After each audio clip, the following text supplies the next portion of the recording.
Blizzard released a lot, but it's between a blog post, early access to creators, as well as patch notes. It's all over the place. So today I'm going to try to condense it all into one video in a speedy process where we go over the rework to the Battle Pass, progression, competitive changes, new game modes, and a ton more. Because despite what we predicted, even the Summer Games has new game modes such as Winston's Beach Volleyball or a ton of other surprises that none of us were expecting, so let's get into it. Alright, first thing, the new Battle Pass. Huge shout out to Hoshizora and a bunch of other creators. All links are down below, description and pinned comment. Now what I'm going to do is exactly what Blizzard says about this new change, as well as all the skins will be playing in the background as you listen to the blog post. Embark on a mythic adventure in Overwatch 2 Season 5. Welcome brave heroes, the kingdom of Overland is in danger, and it will be up to you to save it from the terror of the Demon Lord. New adventures, magical skins, ways to play, and updates are coming in Overwatch 2's latest season. For Season 5, players will progress through a season battle pass to the theme of an epic role-playing adventure, including new challenges and game modes as part of a high fantasy theme, and unlock an all-new mythic adventurer skin for Tracer. Join Tracer and her friends in Quest Watch. We're updating Battle Pass progression to unlock new rewards, plus we're also introducing a fun new story with progression to some of your favorite heroes. Tracer, alongside her trusted companion Orisa, has set out to explore the magical kingdom of Overland to become a knight. As you unlock tiers in the Season 5 Battle Pass, you will also unlock new chapters in their role-playing adventure. Starting this season,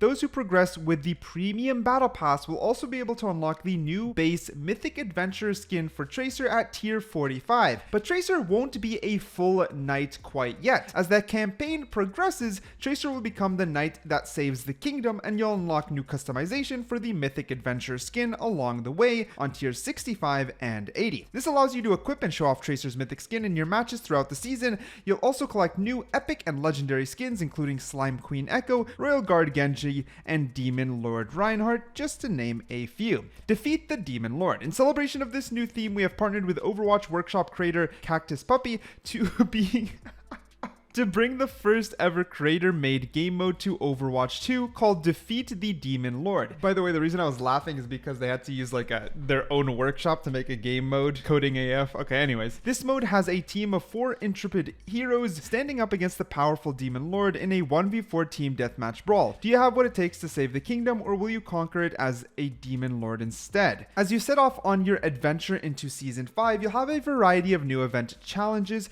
called K-Quests to complete, which involve playing either your favorite modes or the new Defeat the Demon Lord game mode. Complete 5 of the key quests and you'll unlock a treasure chest of 1500 currency, which can be used to unlock your favorite pass skins from the hero gallery. Plus, you'll earn as much as 20,000 XP in the Battle Pass. All this seems fine. I think they're making the Battle Pass more engaging, fun, and we get a reward, which is currency that you can buy old skins. Not terrible. Overall, definitely looks like one of the better Battle Passes yet. But next we go into balance changes, this visual courtesy of Stylosa. As you can see, bro, what is this Cassidy Nade rework? Holy, it's like a homing missile, but completely dodgeable now. Anyways, let's go over the patch notes. The first big thing is that On Fire's back. Again, a credit to Stylosa. This is the last of his footage I'm going to use because it would be kind of rude to use anymore, but here's what Blizzard has to say. Fire returns to highlight your incredible plays with these new features. New state blazing. What's better than being on fire? Being even more on fire. A team's most exceptional player makers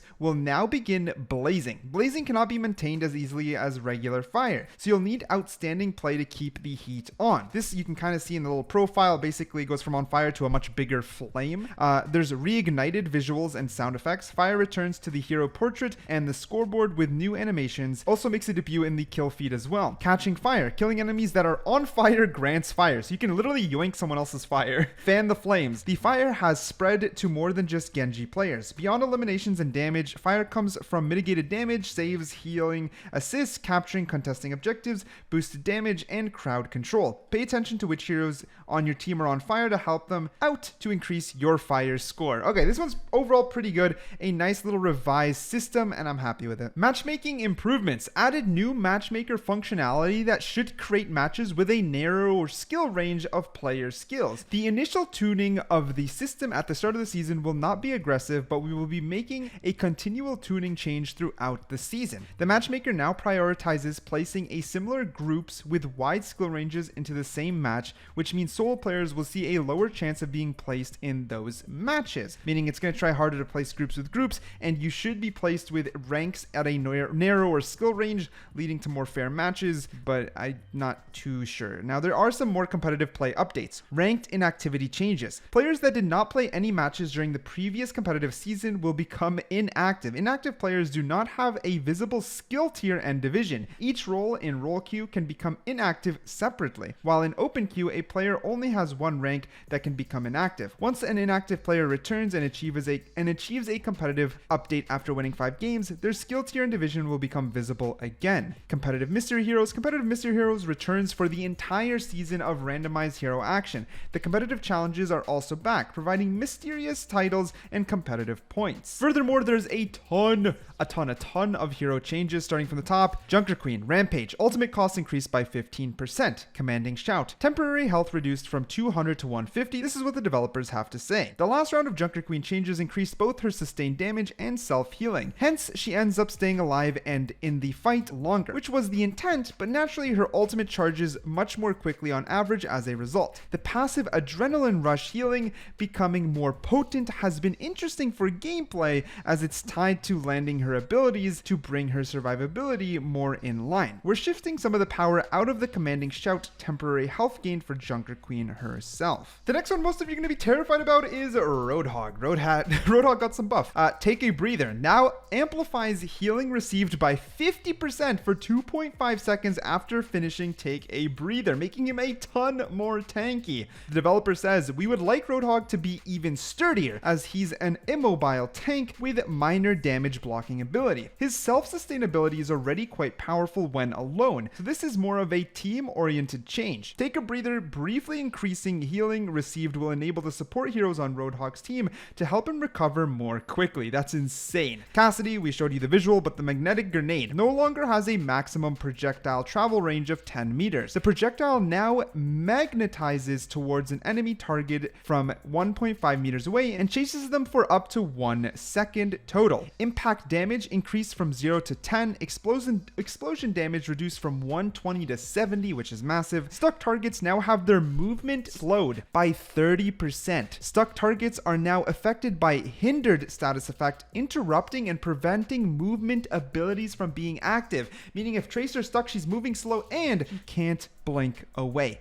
Insane. The developer says this: the overall goals for Magnetic Grenade are to shift its use from purely damage into more of a utility, and change its deployment behavior from a close range lock-on to more of an aimed projectile that magnetizes if it gets close to an enemy target. The previous stuck banner text alert confused Tracer's pulse bomb message, so this mobility locking status effect is being referred to as hindered. Furthermore, Hanzo Sonic Arrow impact sound effect now plays for the enemies, and there's a visual effect which is now briefly visible to the enemies when first deployed, making Hanzo Sonic Arrow more easy to spot and destroy. The Storm Bow maximum damage reduced from 125 to 120, so rip Hanzo. Developer comments say the Storm Bow damage adjustment is a small but significant change so that heroes with 250 health won't be eliminated with one critical damage shot. We've also updated the sound and visual for when Sonic Arrow initially lands to give nearby enemies more awareness that the ability was used. After that, we got Mei. Her main blaster damage per second reduced from 100 to 55. Primary fire slow is no longer always 40% and now scales from 30 to 50%. Primary fire impacts now build up to a slowing effect that sticks to the enemy target for 1.5 seconds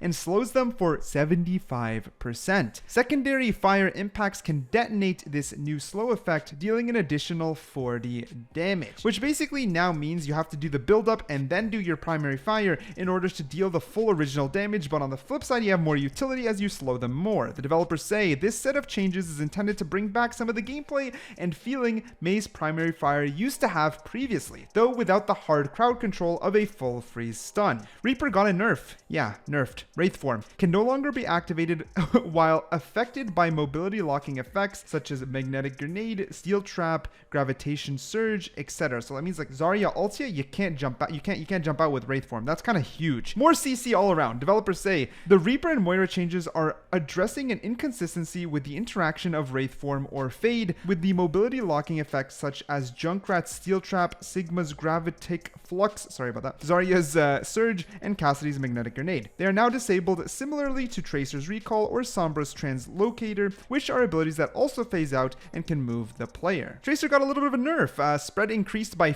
15%. Developers said that they uncovered a bug. I don't know what it is with Tracer and the bugs, but apparently it was a bug making her spray more tight, so now they've reversed it. So overall it's a nerf though, like it or not. From Season 4 to Season 5, Tracer now has a spread increase of 15%. Widowmaker, Widow's Kiss. Scope shot damage fall off min-max range reduced from 70 to 100 to 40 to 60 meters. Scope shot maximum damage fall off scalar increased from 30 to 50%. The comments say these changes to Widowmaker's weapon fall off are intended to reduce her one-shot capabilities on maps with extremely long sightlines. The average range to still eliminate a 200 health hero at full charge is around 50 meters. A fully charged critical shot will still eliminate a 150 health target regardless of range. Overall, still a massive nerf to Widowmaker. A lot more inconsistent and clunky, but if you don't main Widowmaker, you're going to be happy jumping with joy. Life Weaver General. Petal ornaments on his back have had their size and hit volume reduced by 10%. His Healing Blossom now has a maximum healing increased from 65 to 75. Thorn Volley, damage per projectile increased from 5 to 6. Projectile radius increased from 0.1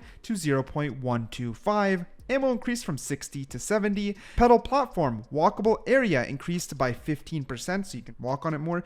Area to trigger lift now shrinks from a radius of 2 to 0.75 meters after the initial placement. Life grip, cooldown reduced from 20 to 16 seconds and now heals the target ally for 50 health. His ultimate cost has increased by 8%, however. The developers say Lifeweaver's stats have been improving over time, but he's still underperforming. These adjustments are primarily straightforward improvements to nearly every aspect of his kit, outside of his ultimate ability, which received a small cost adjustment for the increased healing and damage output. The pedal platform area shrinking is a quality of life change intended to help avoid accidentally activating the lift after it has been placed. Furthermore, Moira, Fade, can no longer be affected by mobility locking. Same idea. If you're in a Zarya ult, you can't fade out. GG, well played. Now that's most of the important stuff, and I don't want to waste anyone's time. So here are some of the other things kind of condensed. So first of all, Fun in the Sun returns. The summer games make a debut in Overwatch 2, and we're bringing fun new challenges to the players. If you take part in the fun event challenges, you can earn a new tropical themed skin for Doomfist and up to 50,000 Battle Pass XP. Lucio Ball, which is the fun 3v3, is coming back. However, the fun doesn't really stop. Winston invites you to the beach for a whole new way to serve up your favorite Overwatch heroes in Winston's Volleyball. I don't know exactly what that means, but you'll be able to run, jump, and spike a giant volleyball towards your opponents, scoring the ball when it hits the sand. Also, they're giving away 2 free skins in the shop, as well as a weapon charm. Now, the 2 skins are legacy skins, so it's nothing too crazy, but overall, let me know what you think down below.